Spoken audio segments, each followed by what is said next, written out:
চন্দ্রযান 3 রোভারটির নাম কি দেওয়া হয়েছে এবং রোভারটির ওজন কত? রোভারটির নাম প্রজ্ঞান, এর ওজন প্রায় 26 কেজি। রোভার সহ ল্যান্ডার মডিউলটির ওজন কত? 1752 কেজি। রোভারটিতে কটি চাকা আছে? 3টি।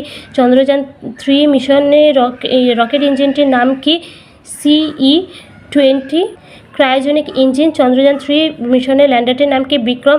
ভারতের মহাকাশ গবেষণা সংস্থা ইসরোর প্রাণপুরুষ বা ভারতের অন্তরিক্ষ গবেষণার জনক কাকে বলা হয়, যার নামে ল্যান্ডার বিক্রম নামকরণ হয়েছে? ভারতের প্রথিতযশা বিজ্ঞানী doctor Vikram Ambalal Sarabhai. Rocket woman of India নামে কে পরিচিত, যিনি চন্দ্রযান 3 মিশনের নেতৃত্ব দিয়েছেন? ঋতু করিধল শ্রীবাস্তব। চন্দ্রযান 3 মিশনের জীবনসীমা কত? 14 পৃথিবী দিবস বা এক চন্দ্র দিবালোক সময়। চাঁদের একটা দিন সময় পৃথিবীর কত দিন? 2 সপ্তাহ। বিক্রম নামক ল্যান্ডার যন্ত্রাংশটির মধ্যে কি থাকে? রোভার প্রজ্ঞান। চন্দ্রযান 3 মিশনের থিম কি? Science of the moon. Chandrayaan 3 মিশনে মোট কত পরিমাণ অর্থ খরচ করা হয়েছে? 615 কোটি টাকা।